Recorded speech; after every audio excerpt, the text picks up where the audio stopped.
Exam में electric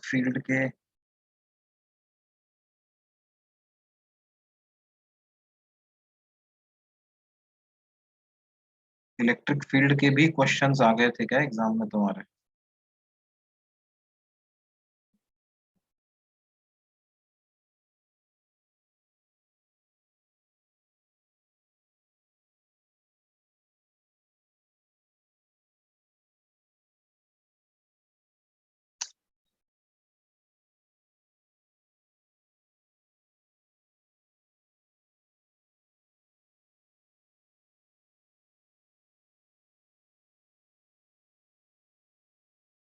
okay okay okay.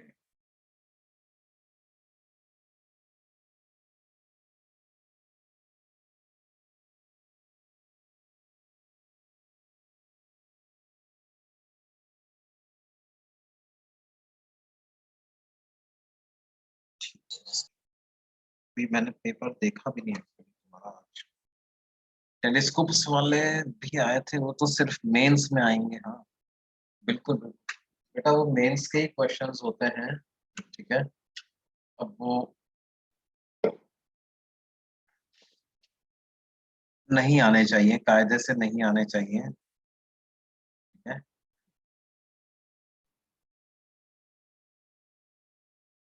Advance के syllabus का पार्ट नहीं है। अब उन्होंने डाल दिए होंगे तो ये मुझे पता नहीं। समझ गया, मैं समझ गया।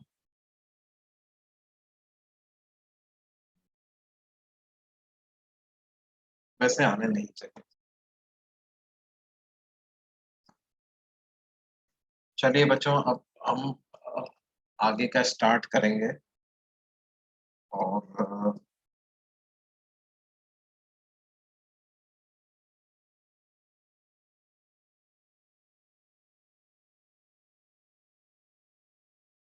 आज पेपर डिस्कशन नहीं करेंगे, आज तो अपन आगे का ही पढ़ेंगे, है ना। पेपर डिस्कशन फिर किसी और दिन करेंगे। एक बार मैं ये देख लेता हूँ कि आप लोगों का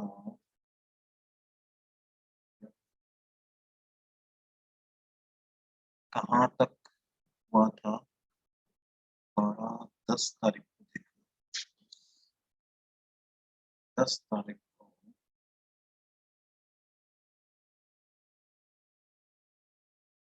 प्रिंसिपल ऑफ सुपरपोजिशन।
हाँ तो देखो बेटे, सुपरपोजिशन के बाद अगला जो हमें पढ़ना है वो पढ़ना है,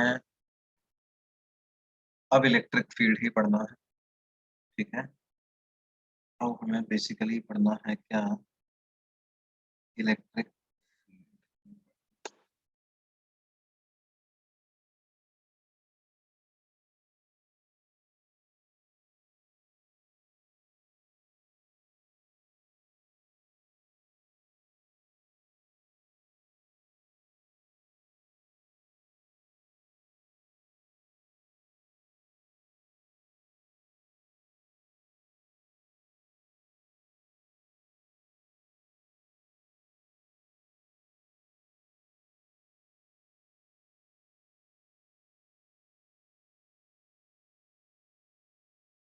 तो बेसिकली हम बात करते हैं electric field.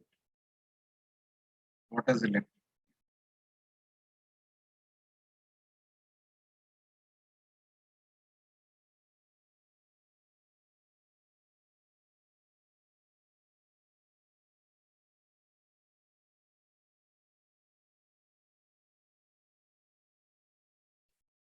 and intensity of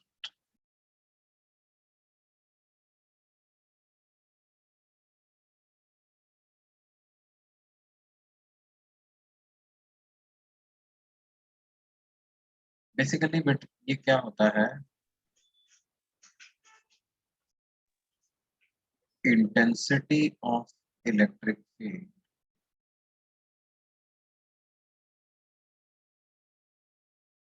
at any point in at any point is defined as force experienced by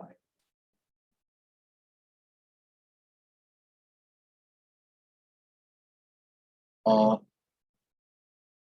unit positive charge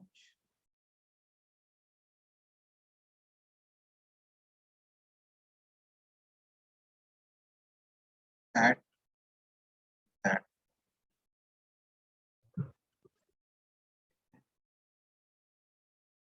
force experienced by unit positive charge at that point, right?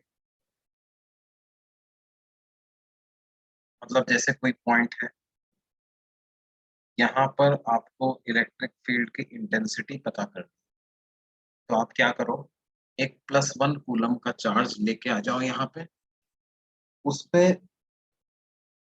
जो magnitude का force लगेगा, जिस direction में force लगेगा, उसी को as it is हम क्या बोल देंगे, इलेक्ट्रिक फील्ड का मैग्नीट्यूड, और उसी को बोल देंगे इलेक्ट्रिक फील्ड का डायरेक्शन। ठीक है, this is the definition of intensity of electric field. Intensity of electric field at any point is defined as force experienced by unit positive charge at that point.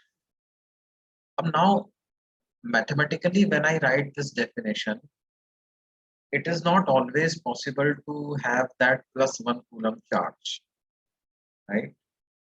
So what we can do is we can bring any other particle having charge small q. So if vector F is the force experienced by a test charge q at point P, then intensity of electric field को हम क्या लिख देंगे, F divided by Q. और ये जो equation है, since it is a vector equation, इस इक्वेशन में Q must be substituted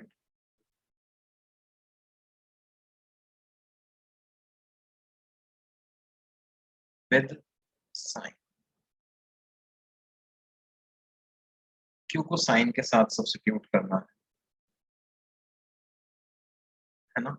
Q को आप कुछ भी लेके आ सकते हो, पॉजिटिव भी लेके आ सकते हो, नेगेटिव भी लेके आ सकते हो। ये Q है क्या, Q is a test charge. ठीक है, ध्यान दो, इंटेंसिटी ऑफ इलेक्ट्रिक फील्ड जो है वो टेस्ट चार्ज पर डिपेंड नहीं करती। It does not depend on the test charge.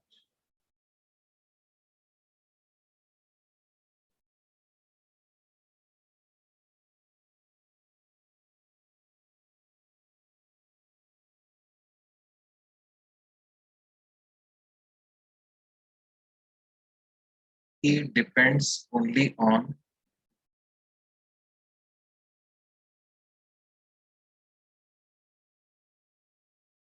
the source charges. Source charge और source charges. चार्ज तो चार्ज होता है सर, ये टेस्ट चार्ज और सोर्स चार्ज का क्या मतलब है।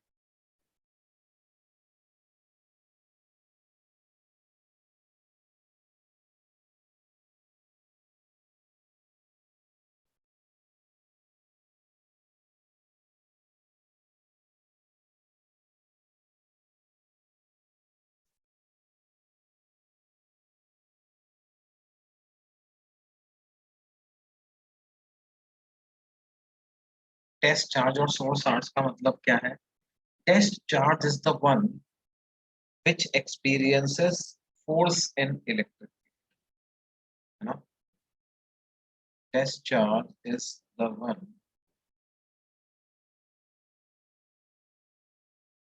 which experiences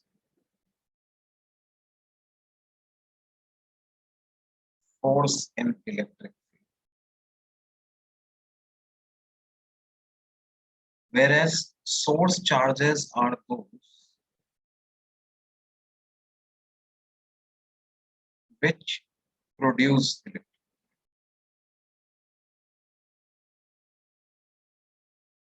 यहाँ पे सोर्स चार्ज कहाँ है?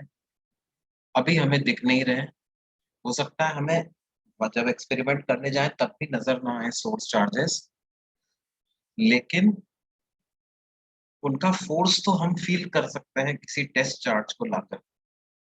और उस टेस्ट चार्ज पे अगर फोर्स लग रहा है इसका मतलब हम ये बता सकते हैं कि भाई यहाँ पर है होंगे कोई ना कोई चार्जेस तो प्रेजेंट होंगे वहां पे।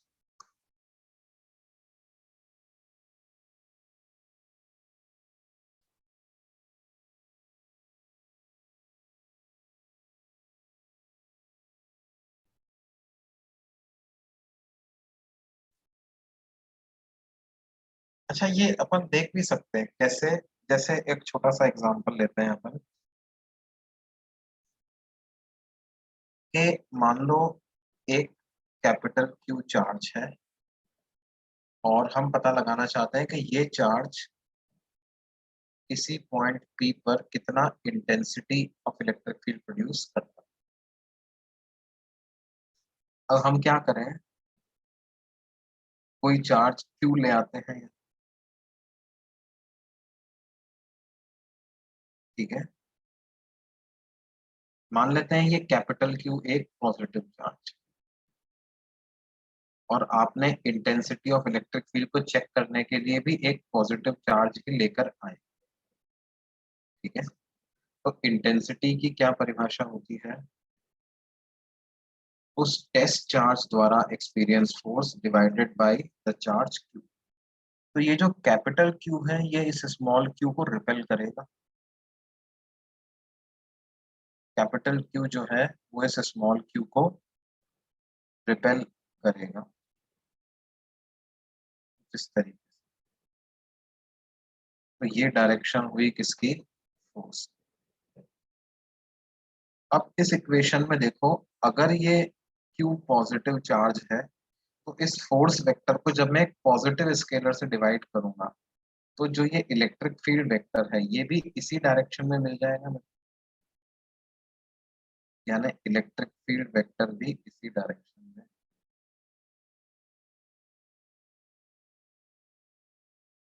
है।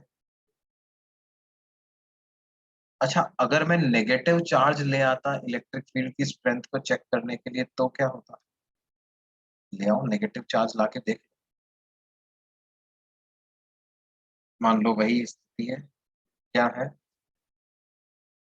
पॉजिटिव चार्ज है,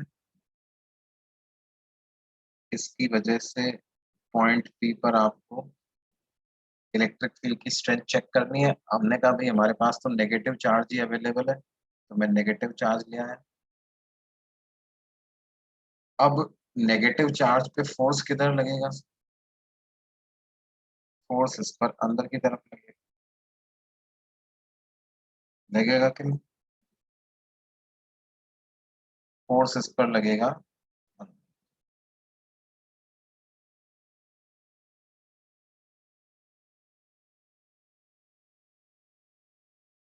अब देखो, इलेक्ट्रिक फील्ड निकालने के लिए क्या करोगे? फोर्स वेक्टर को क्यू से डिवाइड करोगे, लेकिन क्यू नेगेटिव है तो जो वेक्टर बनेगा उसकी डायरेक्शन एफ के अपोजिट डायरेक्शन में आ जाएगी, और वो जो वेक्टर बनेगा वो वेक्टर ई ही तो है। तो इस केस में क्या होगा बेटे? वेक्टर ई की जो डायरेक्शन होगी वो, अब देखो एक चीज को समझो तो, वेक्टर ई की डायरेक्शन क्या रही? कैपिटल क्यू से अवे ही रही ना। भले ही तुम चेक करने के लिए चाहे प्लस स्मॉल क्यू ले आए, या चेक करने के लिए तुम माइनस क्यू ले आए, फोर्स की डायरेक्शन भले ही बदल गई लेकिन इलेक्ट्रिक फील्ड की डायरेक्शन नहीं बदली, क्योंकि इलेक्ट्रिक फील्ड को ये जनरेट नहीं कर रहा है, इलेक्ट्रिक फील्ड सोर्स पे डिपेंड करती है, जो कि अभी हमारे लिए क्या है, ये प्लस। ठीक है, क्या इससे ये बात समझ में आ रही है बच्चों के, इलेक्ट्रिक फील्ड की डायरेक्शन तो टेस्ट चार्ज पे डिपेंड नहीं कर रही। अब इलेक्ट्रिक फील्ड का मैग्नीट्यूड अगर आपको निकालना है तो आप क्या करो, फोर्स के मैग्नीट्यूड से जो टेस्ट चार्ज का मैग्नीट्यूड है उसको डिवाइड कर दो। फोर्स का मैग्नीट्यूड क्या लिखेंगे, K mod Q by R square, और इसको मॉड क्यू से डिवाइड कर देंगे तो मॉड क्यू कैंसिल हो गया। इसका मतलब इलेक्ट्रिक फील्ड का मैग्नीट्यूड कितना आ गया बेटे, K mod Q by R square. ऐसा इलेक्ट्रिक फील्ड का मैग्नीट्यूड आ गया। मैग्नीट्यूड से भी स्मॉल क्यू गायब हो गया, डायरेक्शन में भी स्मॉल क्यू का कोई फर्क नहीं पड़ रहा है। हम ये बोल सकते हैं कि अगर हमारे पास एक पॉजिटिव सोर्स चार्ज है या पॉजिटिव चार्ज है जो कि इलेक्ट्रिक फील्ड जनरेट कर रहा है, तो वो इलेक्ट्रिक फील्ड किधर जनरेट करेगा, अपने से रेडियली आउटवर्ड डायरेक्शन में जनरेट करेगा। और उससे आर डिस्टेंस पर अगर इलेक्ट्रिक फील्ड का मैग्नीट्यूड मुझे लिखना है तो वो हो जाएगा K mod Q by R square. Source charge का पर्पस होता है इलेक्ट्रिक फील्ड को टेस्ट करना कि कितना है, उस पे इलेक्ट्रिक फील्ड डिपेंड नहीं करेगा। अब वो सोर्स चार्ज चला भी गया तो इलेक्ट्रिक फील्ड यहाँ पे है ना। हाँ, ये बात है कि इलेक्ट्रिक फील्ड को हम ऐसा देख तो सकते ही नहीं है, फील भी नहीं कर सकते। फील हम फोर्स को कर सकते हैं, तो इलेक्ट्रिक फील्ड है या नहीं ये फील करने के लिए अब फोर्स तो किसी चार्ज पे लगेगा, तो कोई टेस्ट चार्ज लाना पड़ेगा आपको, है ना। अब अगर वो टेस्ट चार्ज आप पॉजिटिव ले आए तो फोर्स और फील्ड की डायरेक्शन सेम हो जाएगी, और टेस्ट चार्ज नेगेटिव ले आए तो फोर्स की डायरेक्शन फील्ड के अपोजिट हो जाएगी। ये भी एक इम्पॉर्टेंट पॉइंट है, इसको भी हम लिख सकते हैं कि force on a positive charge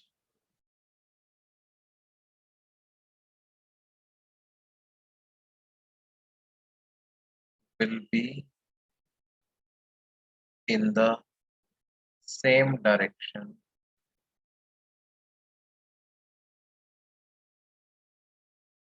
as vector E,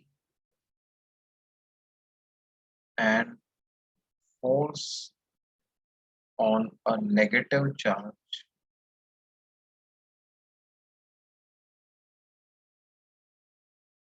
will be in opposite direction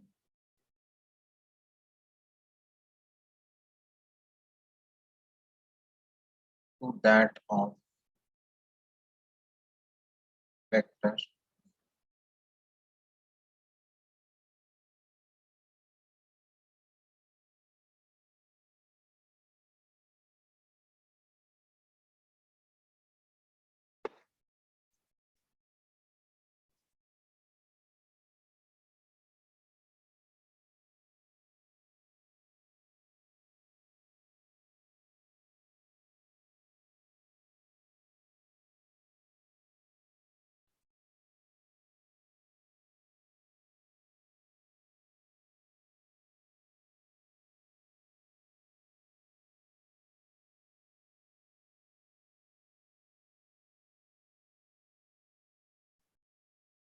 previous slide देखना चाहते हैं, ठीक है। अच्छा, कई सारे डाउट्स आप लोगों के थे, तो मैं अब मान रहा हूँ कि अब ये डिस्कशन करने के बाद उनमें से काफी डाउट क्लियर हो गए होंगे। अभी भी अगर कोई डाउट बच रहा है तो अब आप लोग उसको भेज दो मेरे को।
What is the exact definition of electric field?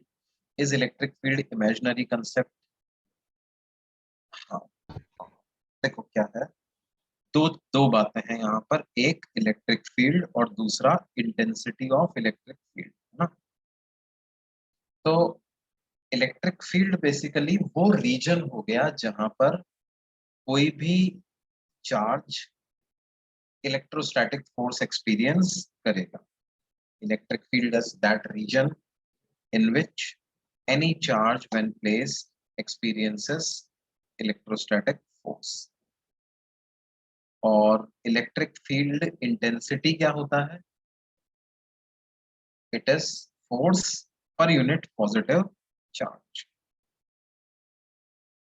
ठीक है, देखो इंटेंसिटी ऑफ इलेक्ट्रिक फील्ड से फायदा क्या होता है कि एक बार आपको इलेक्ट्रिक फील्ड इंटेंसिटी पता चल गई तो उसके बाद उस रीजन में कोई भी चार्ज को लाके रखो, उस पे लगने वाला फोर्स आप बता सकते हो। कैसे? एफ को आप क्यू ई वेक्टर लिख, जैसे E is equal to F by Q है, तो इसका मतलब एफ कितना हो गया? Q E vector. तो if intensity of electric field is known, तो उसके बाद क्या है, मेरे को ये इंटेंसिटी कौन से चार्जेस ने प्रोड्यूस करी, अगर ये नहीं भी बताते हैं तो मैं फोर्स कैलकुलेट कर लूंगा by multiplying that intensity bye whichever charge on I want to calculate force on, उससे मल्टीप्लाई करके उस पर फोर्स कैलकुलेट कर लूं।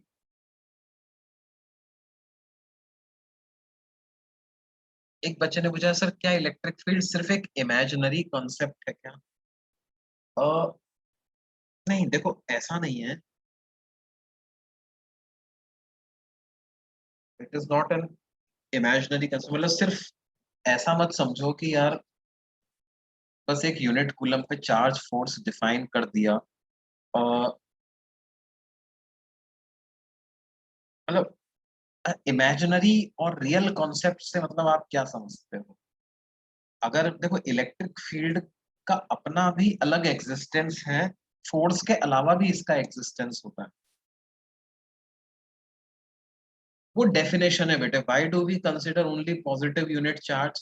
तो that is as part of the definition. Positive से लोगों को थोड़ा अच्छा महसूस होता है, तो लोगों ने कहा यार डेफिनेशन में किसी एक का तो पता नहीं।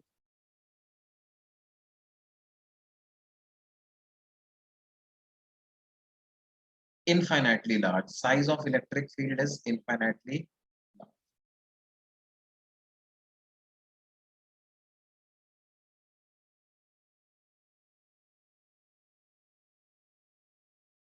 No, no, no, no. It is not like pseudo force, right? It is not like pseudo force, and it is as real as a force. It is as real as energy. It is as real as work done.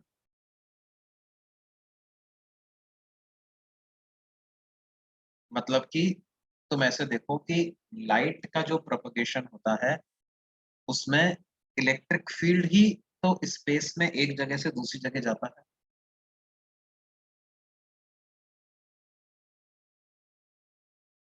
ये जो हम देख पा रहे हैं light, light is nothing but electric field and magnetic, दोनों है उसमें। ठीक है, can we detect electric field experimentally? Yes, yes we can detect electric field.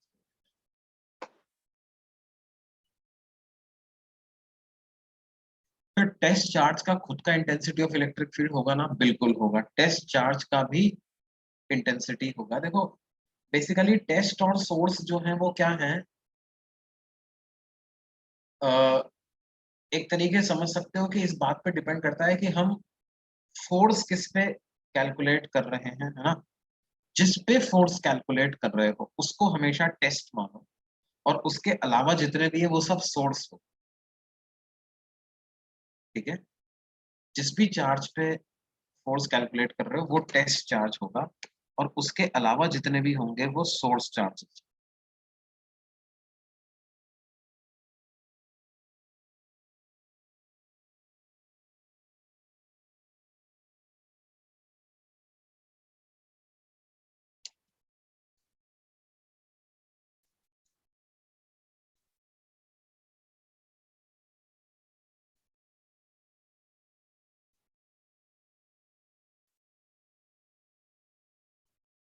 What if source charge is negative? We are coming to that point.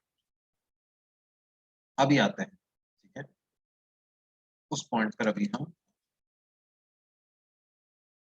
अगला अगला मुद्दा वही discuss करने वाले हैं हम। ये वाला पेज नोट कर लिया सबने? अगले पेज पे चलें भाई।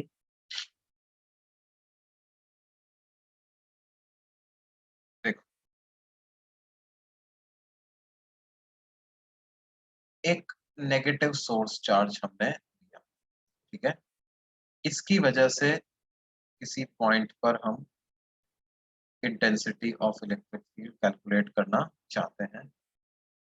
तो तरीका क्या है? एक टेस्ट चार्ज को ले आते हैं।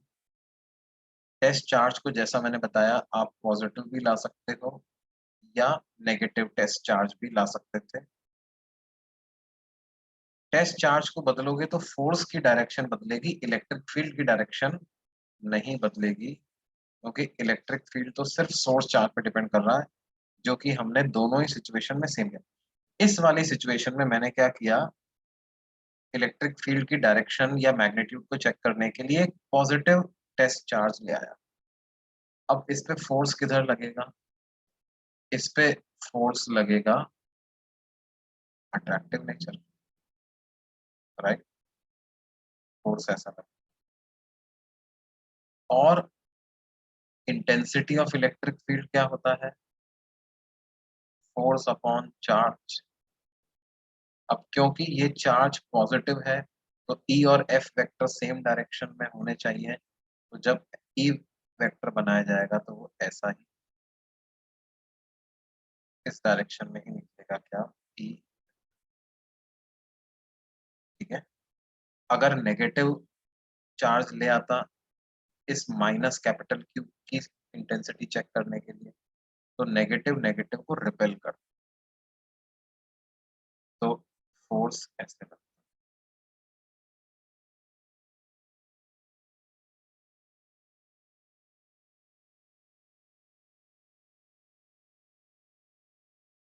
लेकिन क्यू अगर नेगेटिव हुआ तो ई की डायरेक्शन एफ के अपोजिट डायरेक्शन में आएगी, तो इसका मतलब ई किधर आ जाएगा बेटे? ई आ जाएगा अंदर की। अब देखो क्या हुआ, जब आपने टेस्ट चार्ज बदला तो फोर्स की डायरेक्शन बदली, ई की डायरेक्शन नहीं बदली, ई तो अंदर ही होगा। हम बोल सकते हैं कि एक नेगेटिव चार्ज जो होता है वो इलेक्ट्रिक फील्ड प्रोड्यूस करता है अपनी तरफ, रेडियली इनवर्ड डायरेक्शन।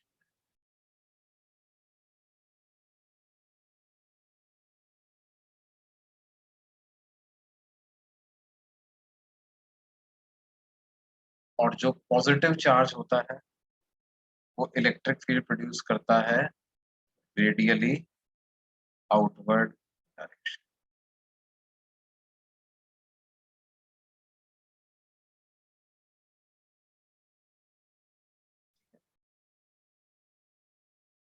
और मैग्नीट्यूड की अगर बात करें तो मैग्नीट्यूड तो इसके लिए भी वही होगा, magnitude of electric field will be के mod Q by are.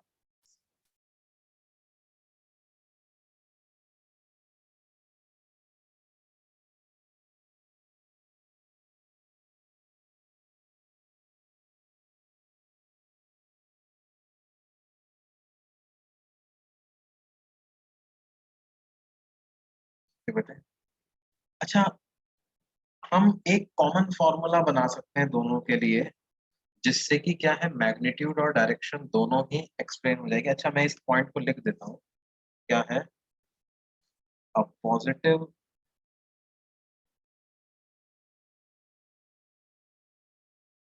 Test charge, a positive source charge, या सिंपली लिखते हैं a positive charge will produce E in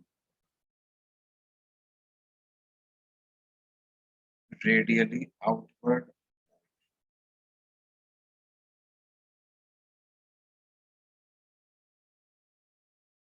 and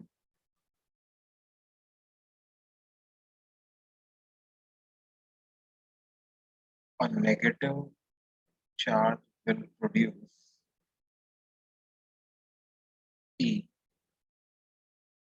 in radially inward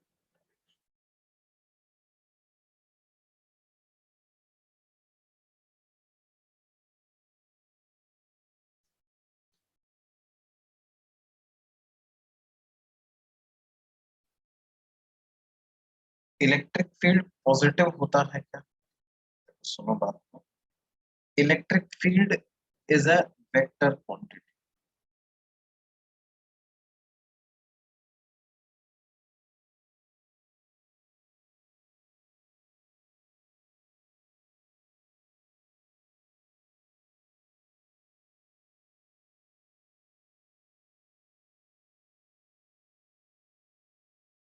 intensity of electric field is a vector quantity. इसकी SI unit क्या है? Newton पर coulomb. और अभी यही यूनिट समझ में आएगी तुम्हें, फोर्स अपॉन चार्ज, तो न्यूटन पर कूलम। वैसे इसकी एक एसआई यूनिट वोल्ट पर मीटर भी, वोल्ट पर मीटर। ये दोनों बराबर कैसे आए? ये जब वोल्ट पढ़ेंगे तब समझ में आएगा। वोल्ट पर, ठीक है। डायरेक्शन क्या होगी सर इलेक्ट्रिक फील्ड की? देखो, अगर आपको सोर्स पता है तो उसका तरीका अलग है ना।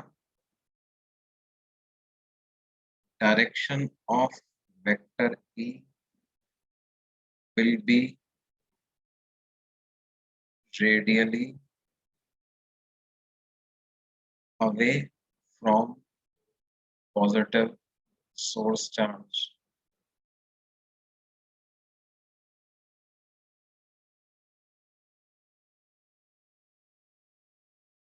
And direction of P will be radially inwards due to negative source charge.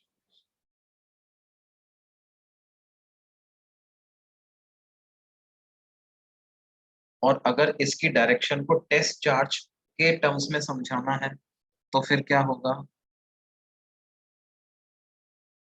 Direction of ई, या हम इसको ऐसे लिखें कि force on a positive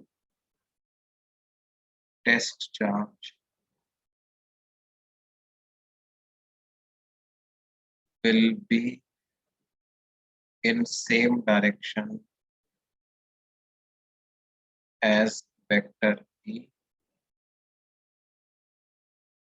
and force on a negative test charge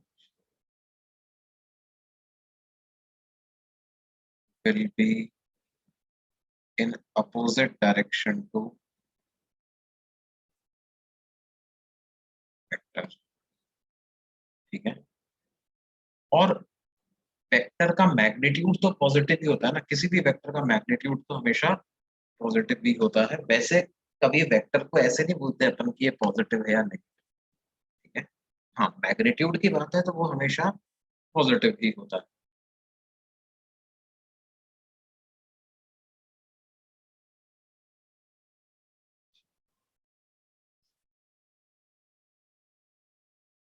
अब देखो, इसमें दो तरह के सवाल बन सकते हैं कि हमें क्या है,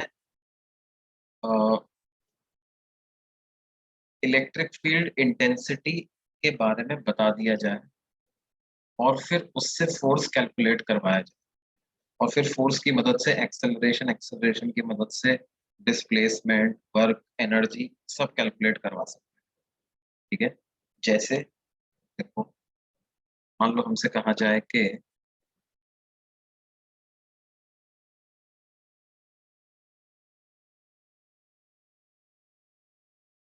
calculate the magnitude and direction of intensity of electric field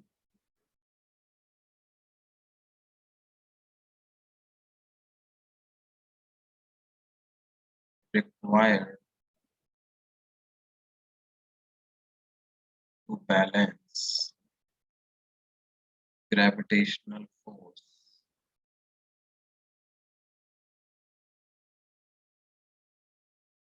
on an electron near Earth's surface.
हो गया भाई, अगली स्लाइड पे चलें।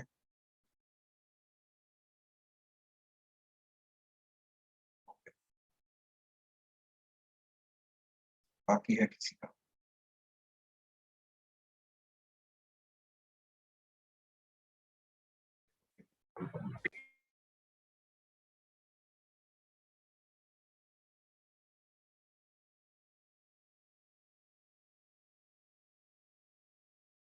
अच्छा, इससे भी पहले वाली स्लाइड देखनी है किसी को? एक मिनट रुक जाओ बेटे, कुछ लोगों की ये वाली बाकी है, उनको लिख लेना।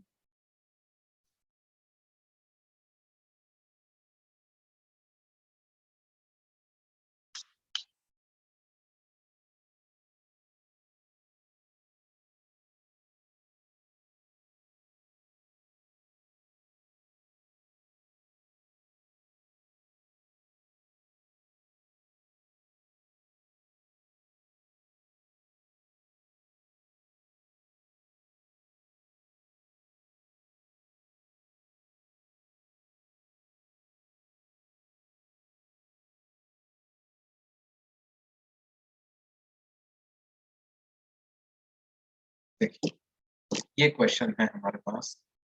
ये बोल रहे हैं कि magnitude and direction of intensity of electric field बताओ ताकि इलेक्ट्रॉन पे नियर अर्थ सरफेस, नियर अर्थ की सरफेस के पास में ही है, उस पे लगने वाला ग्रेविटेशनल फोर्स को मुझे बैलेंस करना है। तो इलेक्ट्रिक फील्ड कितना मैग्नीट्यूड का चाहिए, किस डायरेक्शन में चाहिए, ये पता लगाना है।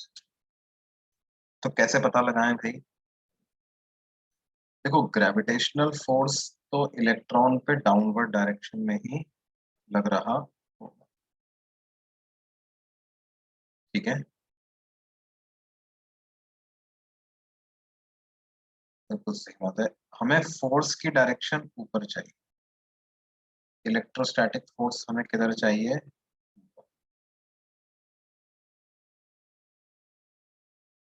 अब देखो, क्योंकि इलेक्ट्रॉन एक नेगेटिवली चार्ज पार्टिकल है,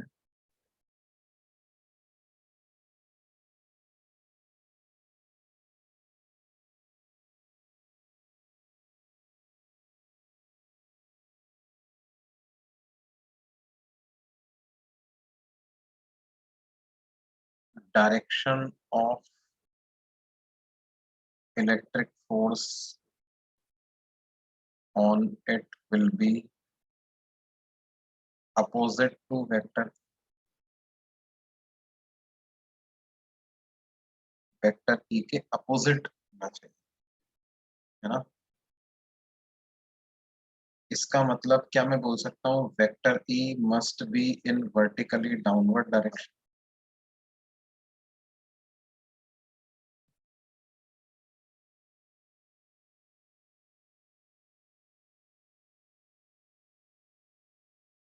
अच्छा, ये वाला इलेक्ट्रिक फील्ड कौन प्रोड्यूस करेगा? ये वर्टिकली डाउनवर्ड इलेक्ट्रिक फील्ड कौन प्रोड्यूस करेगा भाई? कोई कर रहा हो, ठीक है। वर्टिकली डाउनवर्ड डायरेक्शन में कोई इलेक्ट्रिक फील्ड प्रोड्यूस कर रहा होगा, उसके बारे में हम बॉदर्ड नहीं है, है ना। हमसे पूछा गया है कितना चाहिए, किस डायरेक्शन में चाहिए, कोई सोर्स होगा, there will be some source. हमें तो पूछा है भाई कितना चाहिए, किस डायरेक्शन में चाहिए, तो वो अपन बता सकते हैं, हम अपनी रिक्वायरमेंट बता सकते हैं। हमारी रिक्वायरमेंट ये है कि डायरेक्शन नीचे होनी चाहिए, तभी इलेक्ट्रॉन पे फोर्स ऊपर लगेगा। और इक्विलिब्रियम के लिए क्या करते हैं कि दोनों के फोर्सेस को बैलेंस कर दें। तो फोर्स और इलेक्ट्रिक फील्ड में वैसे तो रिलेशन होता है क्यू ई वेक्टर, लेकिन मैग्नीट्यूड लिखते समय तो क्या लिख सकते हैं, mod Q into mod E. तो आ जाएगा mod Q into mod E equal to M G. तो ई का मॉड क्या आ जाएगा, M G 9.1 into 10⁻⁻31 divided by into G divided by 1.6 into 10⁻⁻19, right. तो ये 10⁻⁻30 बचेगा, और 1.6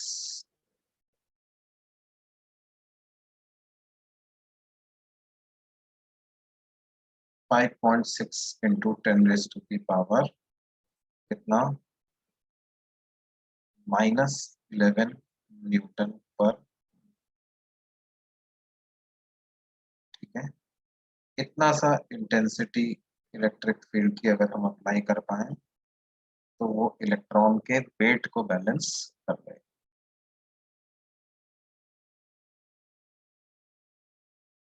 ठीक है बच्चों,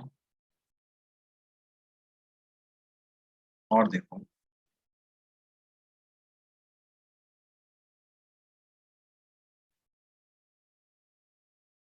मान लो हमसे कहा जाए कि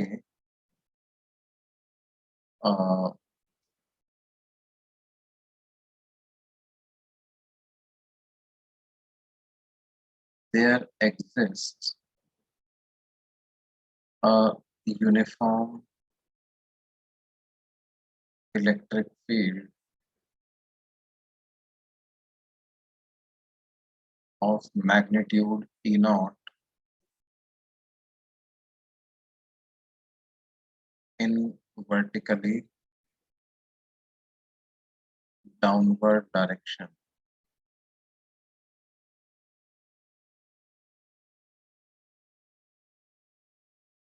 in a, ठीक है।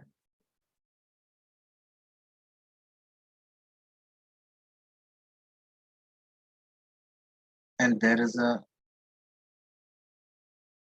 small ball of mass m, charge q, suspended vertically with the help of an insulating thread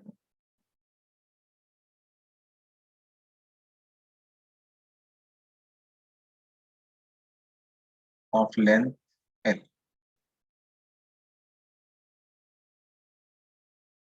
Okay? Q is positive.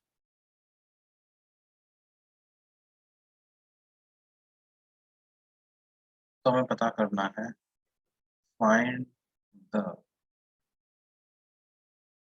time period of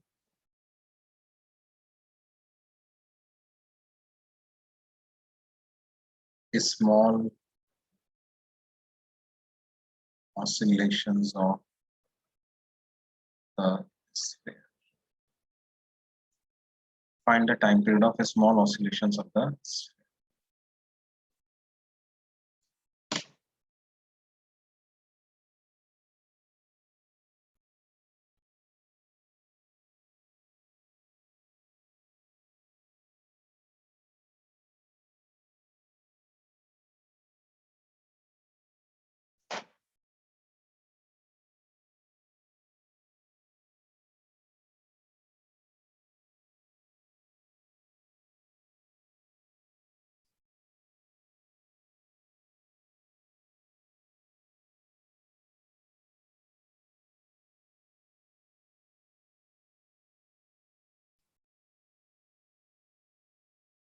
Previous page कुछ लोग देखना चाहते हैं.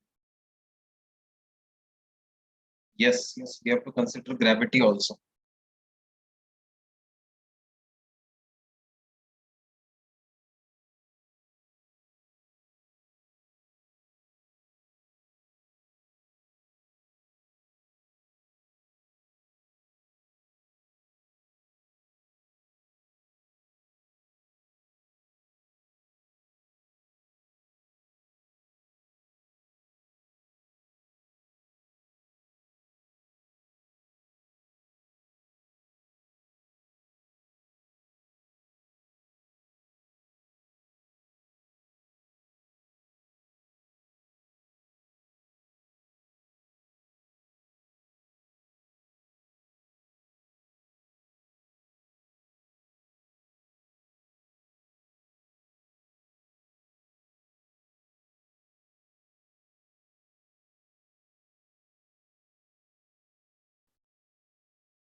देखो बच्चों, जब इस ऑब्जेक्ट पर फोर्स लगता था सिर्फ mg डाउनवर्ड डायरेक्शन, तो टाइम पीरियड ऑफ ऑसिलेशंस क्या हो जाते थे? हो जाता था 2 pi under root L by G. अब क्या हो रहा है? अब इस पर फोर्स लग रहा है mg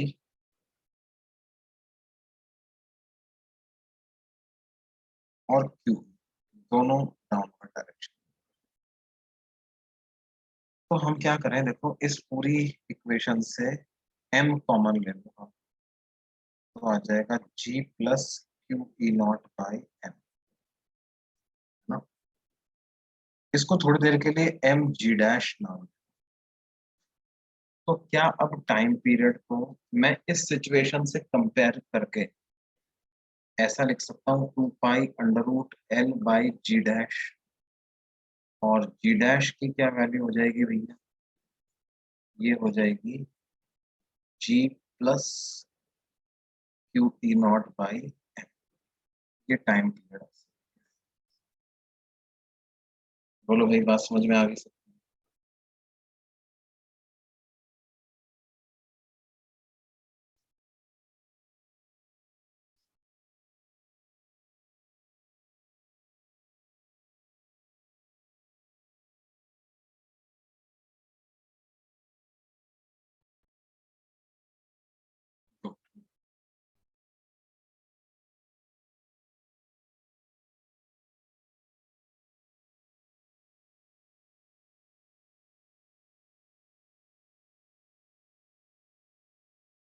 और देख,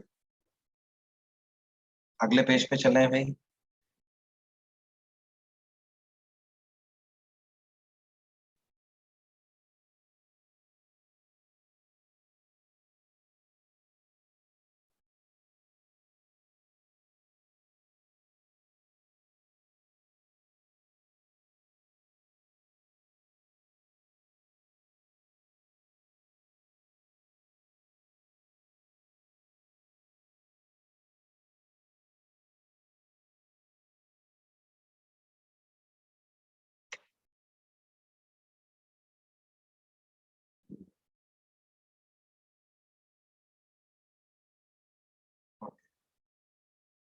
अगले पेज पे चलते हैं और देखते हैं। मान लो हमसे कुछ ऐसा कहा जाए कि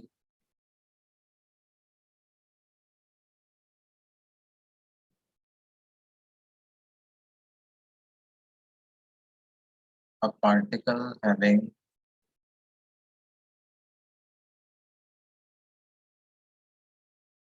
charge q and mass m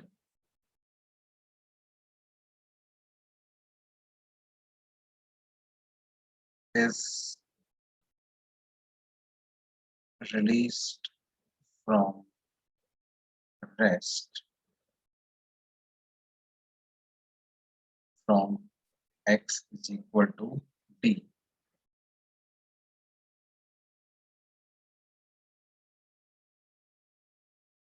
There exists an electric field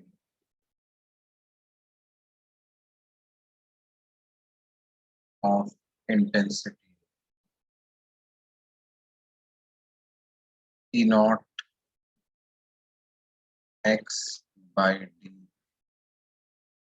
I cap in that region. तो हमें पता करना है find the speed with which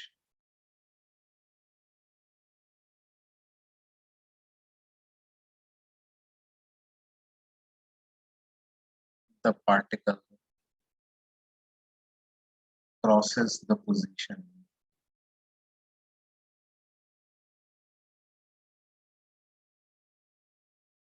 x is equal to x equal to 2d position को किस स्पीड से पार्टिकल क्रॉस करेगा ये हमें पता करना।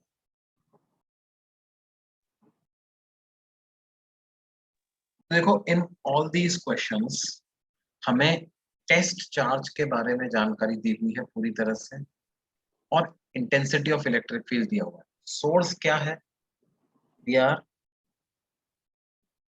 अनअवेयर ऑफ दैट, उसके बारे में हमें कोई जानकारी नहीं।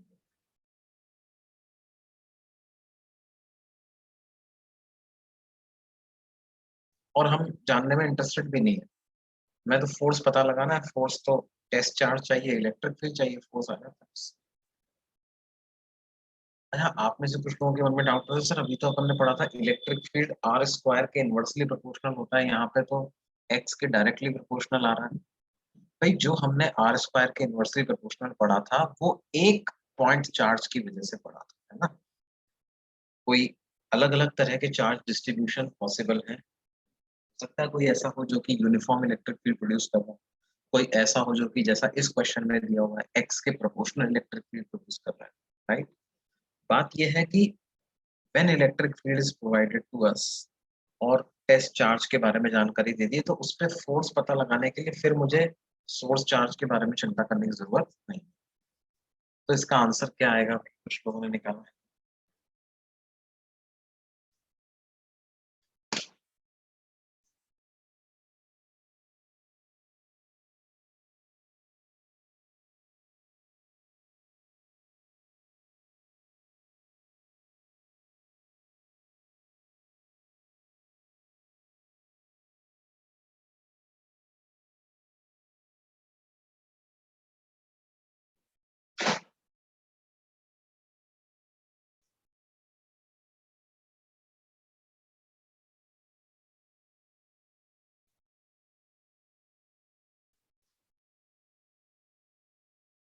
क्यू भी आएगा, किसी ने मेरे को आंसर बताया, इसमें क्यू भी आएगा।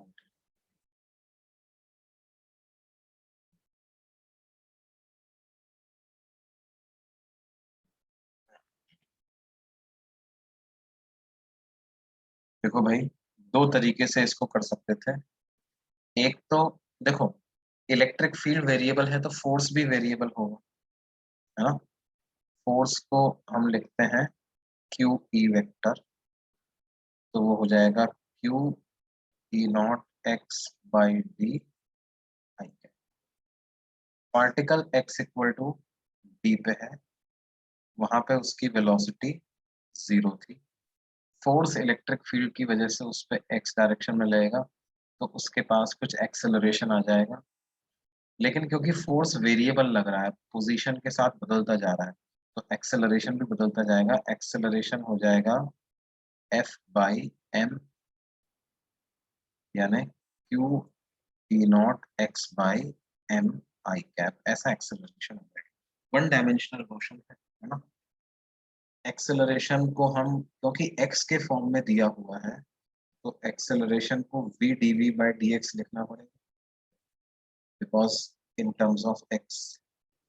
तो इसको क्या लिख सकते हैं, Q E naught X by M equal to V D V by D x.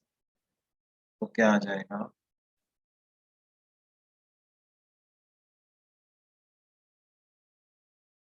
Q E naught by M X D X बराबर है किसके, वी डी वी के। Q E naught X by D आएगा, तो सही बात है, D आएगा। इसको इंटीग्रेट कर दिया जाए 0 से b तक, और इसको d से, तो Q E naught by D M X D X का integration X square by two, तो 1/2 4d square minus D square equal to V square by, तो 2 से 2 कैंसिल हो जाएगा। b की वैल्यू आएगी under root of Q under root of 3 Q E naught D by M.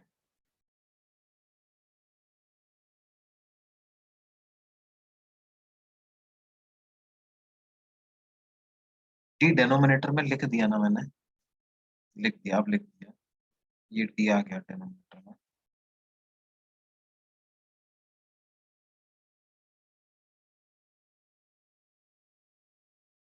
अब तो लिख दिया ना, डी लिख दिया ना डेनोमिनेटर।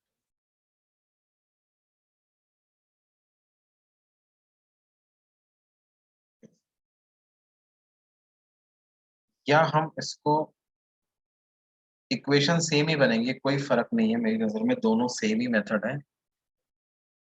एक और मेथड, लेकिन अगर उसका हम नाम दें तो वर्क एनर्जी थ्योरम से भी कर सकते हैं।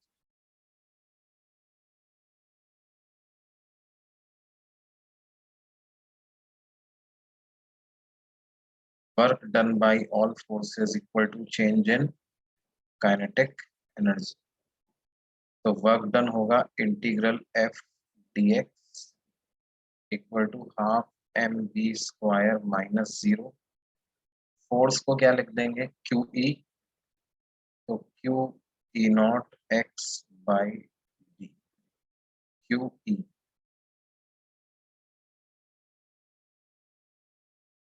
इसको डी से 2d तक इंटीग्रेट कर दें, तो Q E naught by D X D X का integration is X square by 2।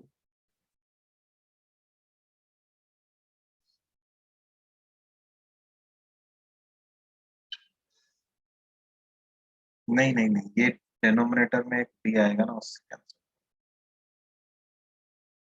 X D X का इंटीग्रेशन क्या बनेगा, एक्स स्क्वायर बाई 2, तो 1/2 4d square minus D square equal to half M D square. तो ये वाला 1/2 cancel होता है, b की वैल्यू क्या आ जाएगी, under root 3 Q E naught D by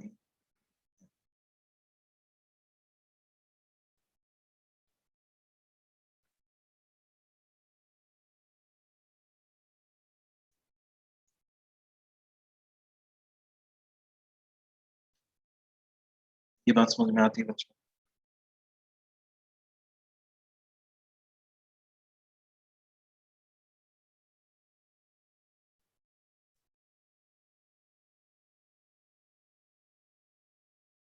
हाँ, और देख, मान लो हमें कहा गया है कि दो large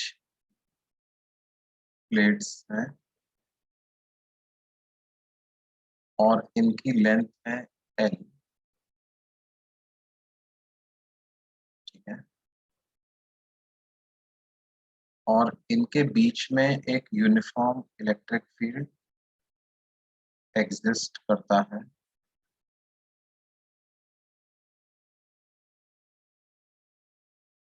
of strength E not, और एक पार्टिकल यू स्पीड से आता हुआ इस रीजन में एंटर करता है। वो इलेक्ट्रॉन है बेसिकली, है ना।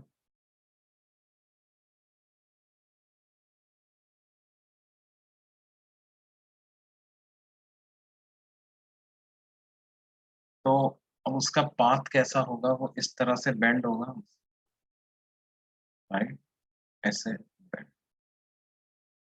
तो हमें कैलकुलेट करना है कि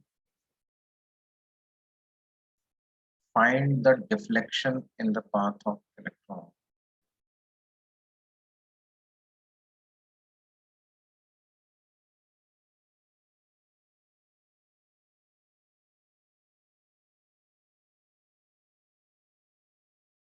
as it comes out of the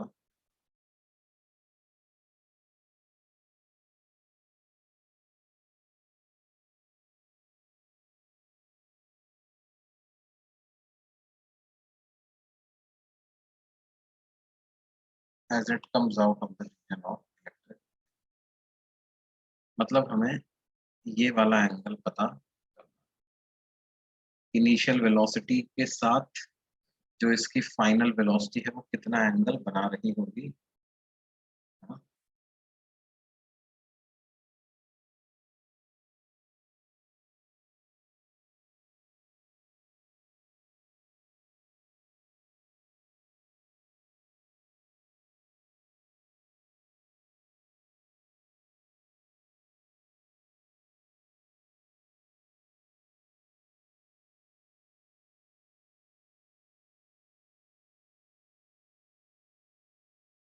अच्छा, हमें ये भी पता करना है, जैसे ये डिस्टेंस अगर d/2 थी, या ये पूरी डिस्टेंस d थी, तो also find d so that electron just comes out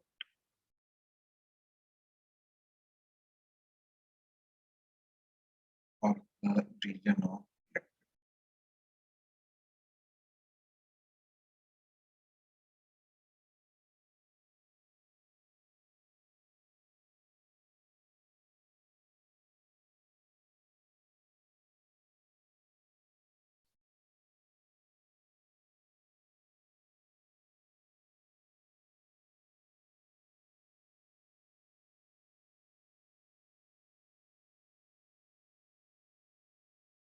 previous page देखना चाहते हैं भाई कुछ लोग,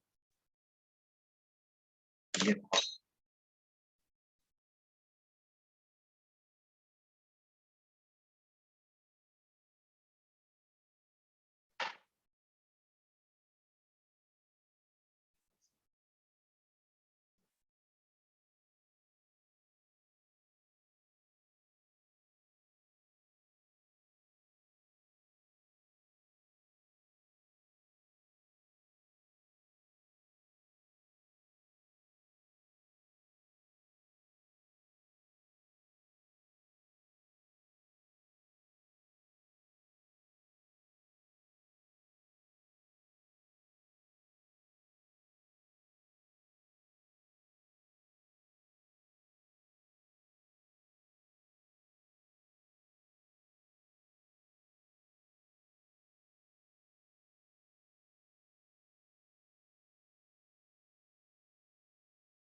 सर आपने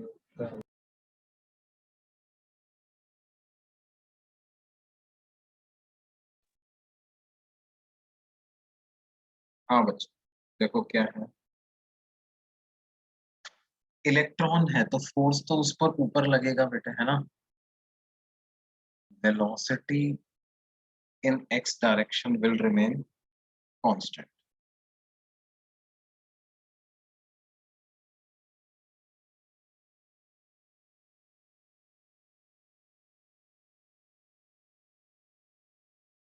एक्स डायरेक्शन में वेलोसिटी कांस्टेंट रहेगी।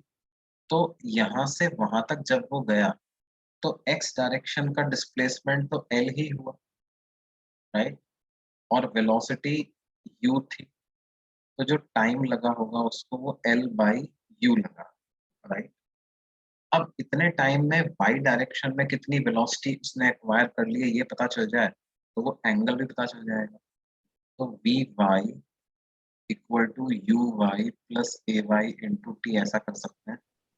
वाई डायरेक्शन में V equal to U plus A T equation लगा दी, तो initial velocity in Y direction तो जीरो थी, एक्सेलरेशन है E E naught by M और टाइम है एल बाई यू। तो y कंपोनेंट ऑफ वेलोसिटी आ गया e e naught l by m, और x कंपोनेंट ऑफ वेलोसिटी तो u है ही सही। तो by the time particle comes out उसकी वेलोसिटी का x component u, y component e e naught l by m u। तो रिजल्टेंट वेलोसिटी कुछ इस डायरेक्शन में है। हमें इनिशियल वेलोसिटी के साथ एंगल पता लगाना है, वही है एंगल ऑफ डिफ्लेक्शन। तो tan थीटा को हम क्या लिखेंगे बच्चों, E E naught L by M U by U, तो वो एम यू स्क्वायर आ जाएगा, या थीटा की वैल्यू बराबर होगी tan inverse of E E naught L by M U. ये थीटा की वैल्यू।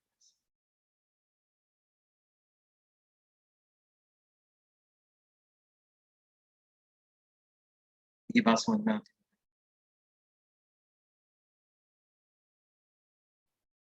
अच्छा हाँ, इसमें हमने ग्रेविटी को नेग्लेक्ट किया, वी हैव नेग्लेक्टेड ग्रेविटी।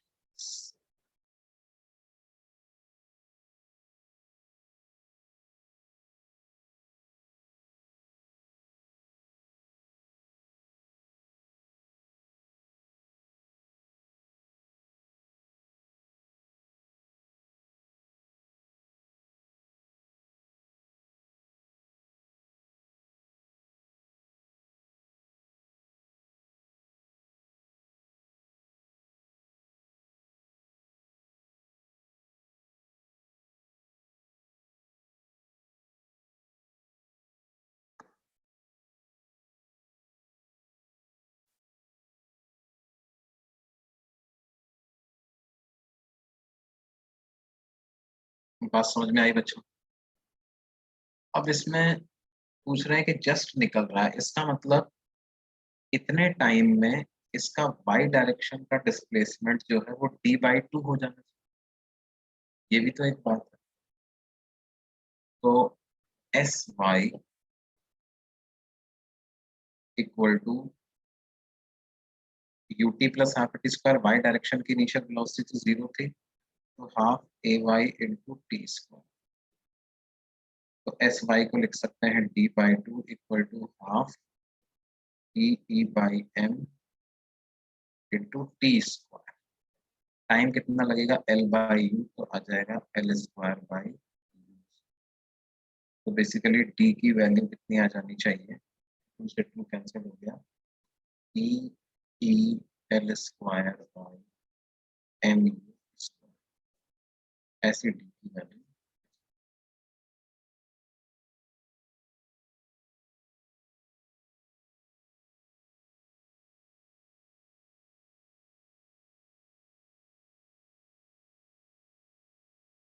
ये बात समझ में आई भाई बच्चों सबको।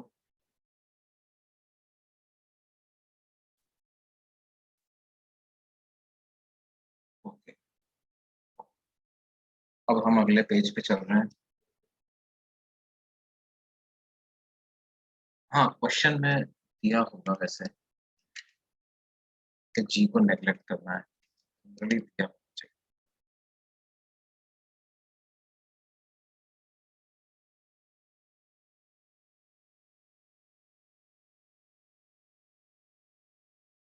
अच्छा देखो, ये सारे क्वेश्चंस फिर से क्या थे? इलेक्ट्रिक फील्ड हमें दिया हुआ था, हमने सोर्स की चिंता नहीं करी। इलेक्ट्रिक फील्ड दिया हुआ था, टेस्ट चार्ज दिया हुआ था, उसमें फोर्स निकाला, फोर्स से आगे फिर हमने हमारे 11th के क्वेश्चंस से लिंक हो गए, है ना। अब कुछ क्वेश्चंस ऐसे होते हैं जिनमें कि सोर्स दिए जाते हैं और इलेक्ट्रिक फील्ड हमसे ही पूछा होता है, बताओ इलेक्ट्रिक फील्ड कितना है। जैसे कि मान लो हमसे कहा जाए कि there are two charges Q and minus, और इनके बीच में सेपरेशन है D. D is the separation between them. तो m is the mid point of line joining these two charges. तो हमें पता लगाना है, find the magnitude of magnitude and direction of intensity of electric field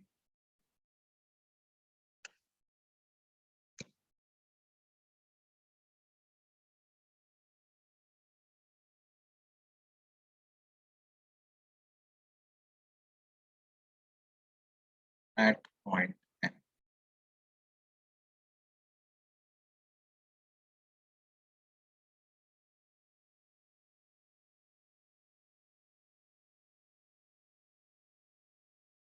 What is the magnitude and direction of intensity of electric field at point M? Now note that principle of superposition can be applied for electric field also.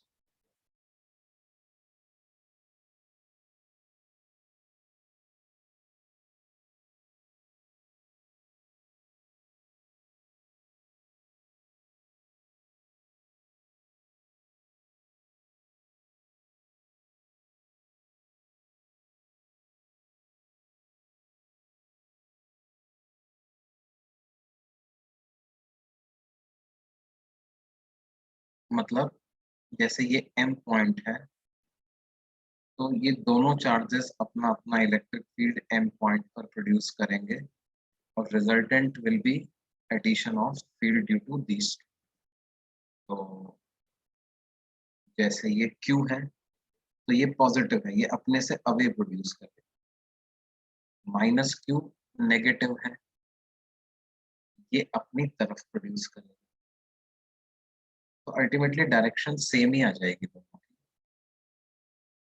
Right. और दो vectors हैं, same direction में है, तो resultant intensity of electric field at M कितना हो जाएगा? के क्यू बाई d/2 का स्क्वायर प्लस के क्यू बाई d/2 का, यानी 8 k/2 और डायरेक्शन क्या आएगी? Direction is towards right, right side में इसकी डायरेक्शन।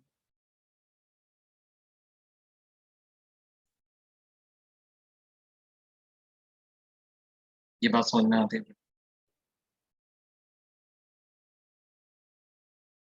8 k/2 टुवर्ड्स, बिल्कुल सही।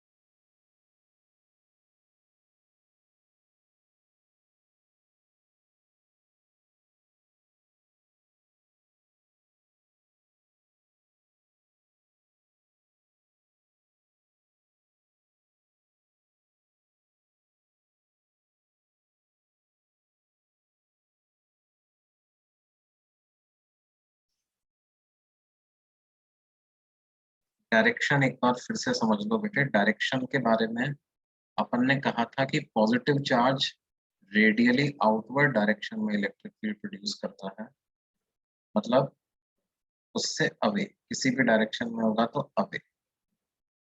और नेगेटिव चार्ज किधर प्रोड्यूस करता है? अपनी तरफ, टुवर्ड्स इटसेल्फ, राइट।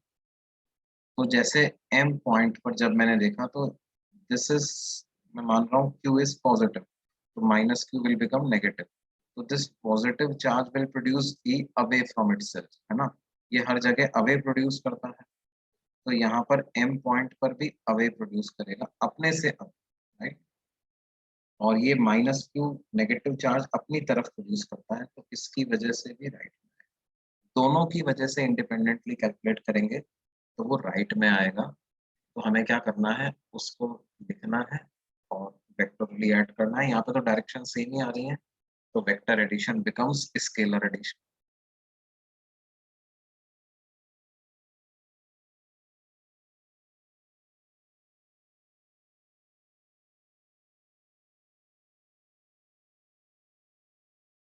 देखो ऐसा कहा जाए कि एक रेगुलर हेक्सागन है, उसकी वर्टेक्स पे चार्जेस रखे हुए,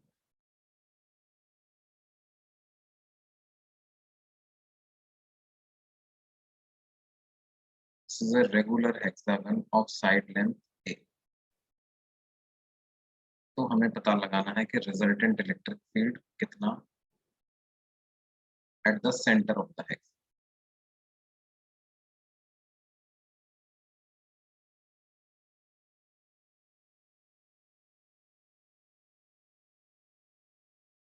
तो देखो क्या होगा, जितने भी नेगेटिव चार्जेस होंगे वो अपनी तरफ इलेक्ट्रिक फील्ड प्रोड्यूस कर रहे होंगे, है ना।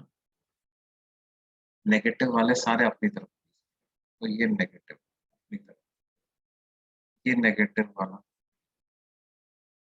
एक और नेगेटिव, और उसी तरह से ये भी एक नेगेटिव, ये अपनी।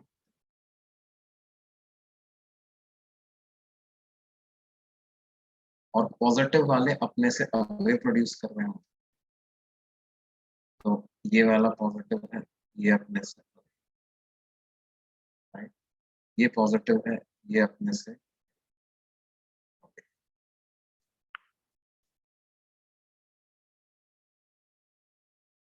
और ये वाला पॉजिटिव है, ये भी अपने से।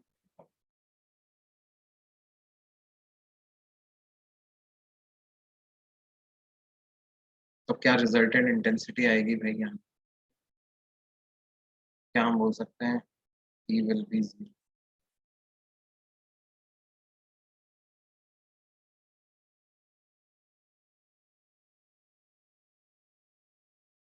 120 120 120 डिग्री एंगल पर बराबर मैग्नीट्यूड के वेक्टर्स हैं, तो उनका रिजल्टेंट तो जीरो ही आए।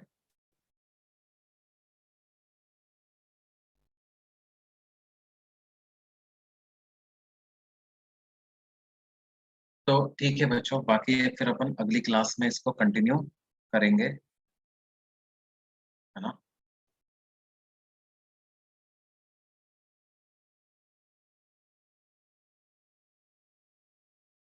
हाँ, नोट्स में ग्रुप पे भेज ही रहा हूँ।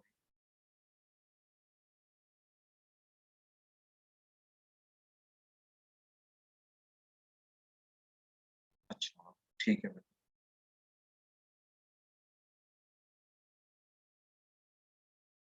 Yes yes.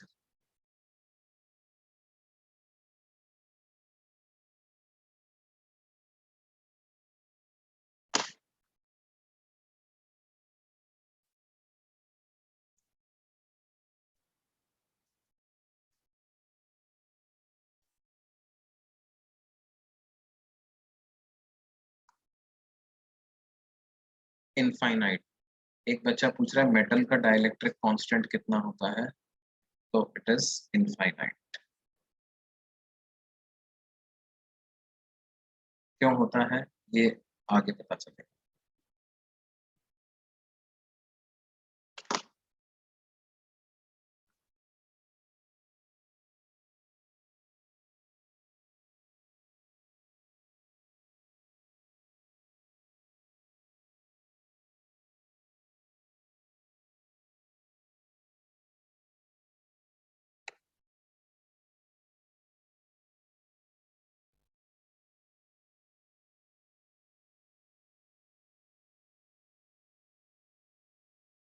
होमवर्क के बारे में मैं बता रहा हूँ अभी, एक मिनट।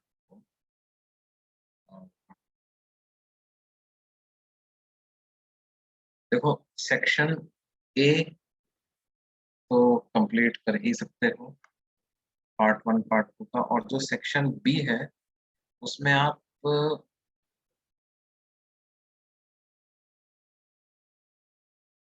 पार्ट 2 तो पूरा कर सकते हो। Part section B, exercise 1 part 2 section B पूरा कर सकते हो।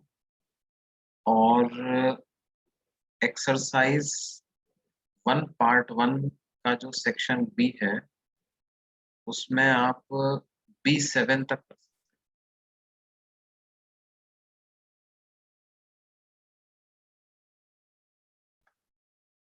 हैं, B7 तक कर सकते हैं।